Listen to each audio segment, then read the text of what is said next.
Есть пуск.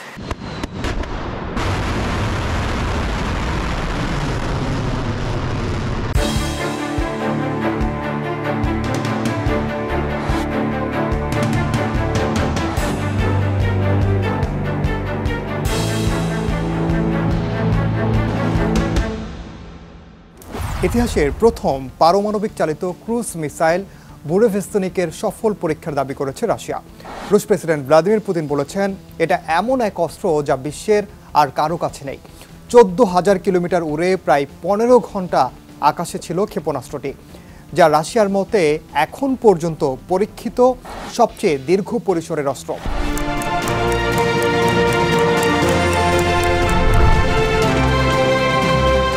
এমন এক সময়ে এই ঘোষণা এসেছে যখন মার্কিন প্রেসিডেন্ট ডোনাল্ড ট্রাম্প রাশিয়ার বিরুদ্ধে নতুন নিষেধাজ্ঞা আরোপ করছেন এবং ইউক্রেনে হামলা ঠেকাতে চাপ বাড়াচ্ছেন। বুরেভেস্তনিক মিসাইল কতটা ভয়াবহ, আসলেই কি এটিকে ঠেকানোর কোনো প্রযুক্তি নেই? কি বার্তা দিতে চাইছেন পুতিন, তাই জানাবো এবারের দৃশ্যপটে। সঙ্গে আছে আমি ওমর ইনাম।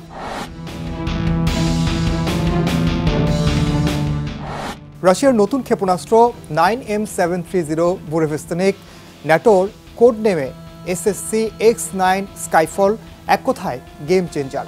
এটি পারমাণবিক চালিত, অর্থাৎ সাধারণ জ্বালানির সীমাবদ্ধতা এড়িয়ে এটি হাজার হাজার কিলোমিটার ভ্রমণ করতে পারে, কার্যত অসীম পরিসরে বলা হচ্ছে।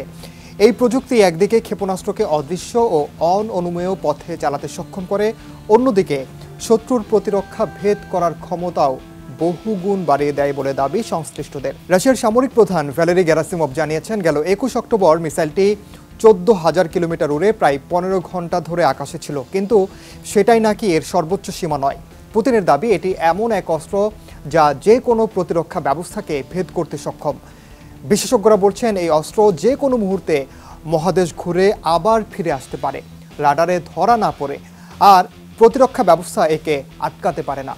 রাশিয়ার প্রতিরক্ষা গবেষণা কেন্দ্র জানায়, এই ক্ষেপণাস্ত্রের গতি সুপারসনিক নয়, বরং স্টেলথ ধাঁচের, যাতে শনাক্ত করা আরও কঠিন হয়।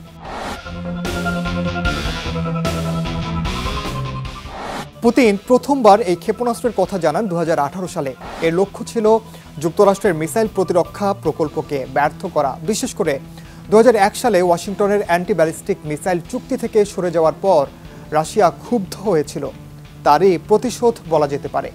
বুরেভেস্তনিকের ধারণা এক ধরনের nuclear air breathing propulsion system, অর্থাৎ এটি প্রথমে সাধারণ ইঞ্জিনে ওড়ে, তারপর একটি ছোট রিঅ্যাক্টর বায়ুকে অতিরিক্ত গরম করে সীমাহীন শক্তি দেয়।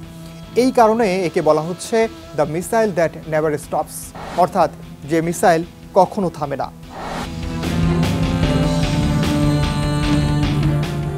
কিন্তু এই প্রযুক্তি ঝুঁকিমুক্ত নয়। 2019 সালে রাশিয়ার নেরোক্সা টেস্ট সাইটে এমন এক পরীক্ষার বিস্ফোরণে মারা যান 7 জন বিজ্ঞানী। সাময়িকভাবে তেজস্ক্রিয়তা বেড়ে যায় পার্শ্ববর্তী সেভেরোদভিন্স্ক শহরে। পরে রুশ পরমাণু শক্তি সংস্থা রোসাটম জানায়, তারা একটি নিউক্লিয়ার ব্যাটারি নিয়ে কাজ করছিলেন, যা আসলে বুরেভেস্তনিকের এই অংশ ছিল বলে ধারণা আন্তর্জাতিক বিশ্লেষকদের। নরওয়ের গোয়েন্দা সংস্থা সতর্ক করেছে, এই ধরনের পরীক্ষা স্থানীয় তেজস্ক্রিয় দূষণ ঘটাতে পারে এবং যা ঝুঁকি বাড়ায়। এবারের পরীক্ষার সময়ও পুতিন ছিলেন সেনাবাহিনীর কমান্ড সেন্টারে, যুদ্ধবাহিনীর পোশাক পরে।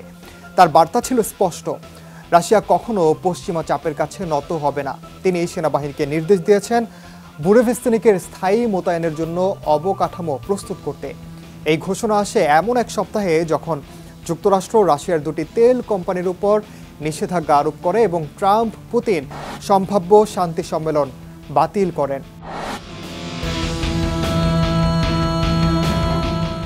রাশিয়ার এই ঘোষণা কেবল প্রযুক্তিগত নয়, কৌশলগত।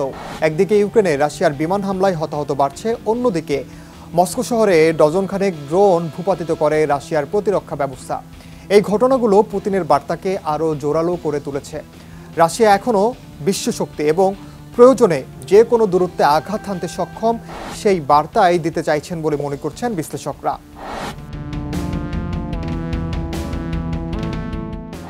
রাজনৈতিকভাবে রাশিয়ার এই পরীক্ষা প্রেসিডেন্ট ট্রাম্পের জন্য চাপের বিষয়, কারণ তিনি রাশিয়াকে পেপার টাইগার বা কাগজে বাঘ বলেছিলেন। এখন পুতিনের এই পদক্ষেপ সেই ধারণাকে উল্টে দিচ্ছে।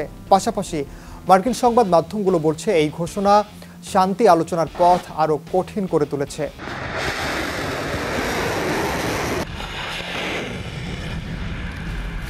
পুতিনের বুরেভিস্তেনিক হয়তো এখন পূর্ণ মাত্রায় মোতায়েন হয়নি, কিন্তু এটিকে কেন্দ্র করেই শুরু হয়েছে নতুন এক পরমাণু প্রতিযোগিতা।